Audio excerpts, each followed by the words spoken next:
বন্ধুরা, তোমরা কি পরীক্ষার আগের রাতে সেই স্ট্রাগলটা অনুভব করেছ? মানে একদিকে বই খুলে বসে আছি, আর একদিকে ঘুম আমার চোখে এসে লেগে আছে। আজ সেই নিয়ে মজার কিছু শেয়ার করব। পরীক্ষার আগের রাতে আমি প্ল্যান করি আজকে পুরো সিলেবাস শেষ করে দেবো এক রাতেই। পরে প্রথম পাতা আমি দেখি, এই তো খুব সহজ মনে হচ্ছে। 2 মিনিট পর বুঝি কি লিখেছে এটা কিছুই বুঝতে পারছে না, মাথায় ঢুকছে না। তারপর ভাবলাম চল একটু চা খেয়ে আসি।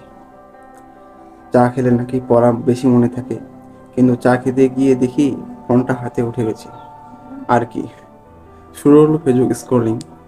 ফোন দেখি পড়ার কিছুই হয়নি। তখন আমি বইয়ের মধ্যে পড়তে বসি। বইয়ের দিকে তাকিয়ে ভাবি, আচ্ছা টপাররা কীভাবে এত সহজে পড়াগুলো মনে রাখে।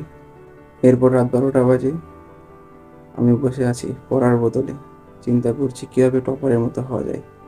শেষে ঘুমানোর আগে আমি ভাবি কাল সকালে উঠে আমি পড়বো, কিন্তু সকাল মানে যা, মা এসে ডাকছে। উফ, দেরি হয়ে গেছে।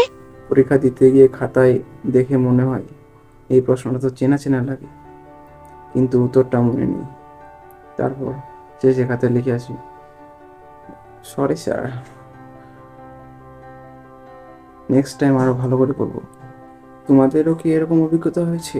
তাহলে কমেন্টে জানাও, এবং এরকম সুন্দর সুন্দর এবং মোটিভেশনাল গল্প পেতে এই চ্যানেলটি সাবস্ক্রাইব করো।